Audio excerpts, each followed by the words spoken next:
लालू यादव का कार्यकाल था तो उस समय लालू यादव ने एक स्टेटमेंट दिया था, भूरा बाल हटाओ।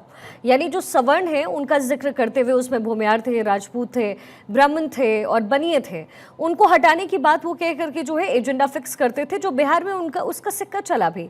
अब इसी रणनीति को आगे बढ़ाते हुए अब ये कहा जा रहा है कि भूरा बाल आएगा और जो बटोगे और तो कटोगे का जो नारा है उसको भी सक्रिय करने की कोशिश इस समय बीजेपी कर रही है।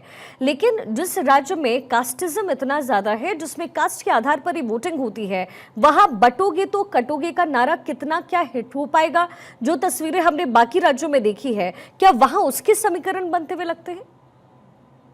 यार, जितना मैं शिखा पटना या बिहार के अलग अलग जगहों से समझ पाई हूँ चीजों को, अभी जो एक्चुअल प्रॉब्लम है वो तो पलायन और बेरोजगारी ही, ना वोट चोरी है ना कोई और मुद्दा है। लेकिन ये भी सच है, जब चुनाव करीब आएगा, जब वोट डालने की तारीख आएगी तो सब जातियों में बढ़ जाएंगे। जिस दिन नेता अनाउंस हो जाते हैं ना, जिस दिन टिकट वितरण हो जाते हैं, उस दिन जातियों में सब बढ़ जाते हैं। आज आप जाएंगे ना, लोगों के कुछ सेक्शंस हैं जहां पर लोग परेशान है कि हमको बहुत समय लग गया वो 10 कागज इकट्ठे करने में, और बहुत सारे लोग हैं जो कह रहे हैं कि वोट चोरी का कोई मसला ही नहीं है।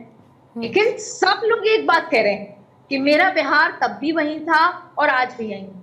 अंततः लॉ एंड ऑर्डर, दूसरा बेरोजगारी, और तीसरा भविष्य ना देख पाना, और उसके चलते हमारे बच्चों का पलायन हो चुका है या होने वाला है। तो असल मुद्दा पलायन बेरोजगारी ही है।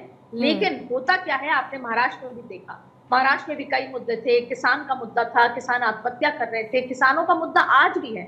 सरकार बनने के बाद भी महाराष्ट्र में बड़ी संख्या में किसान मर गए हैं। लेकिन उस वक्त क्या बात हुई जिसका आप जिक्र कर रहे थे कि बटोगे तो कटोगे, वहां पे भी महिलाओं ने अलग वोट किया, एससी ने अलग वोट किया, और ये सब तमाम चीजें हुई। लेकिन कहीं ना कहीं पोलराइजेशन हुआ और ये जमकर भारतीय जनता पार्टी जीत हुई। अब भारतीय जनता पार्टी के 5 बड़े फैक्टर्स हैं।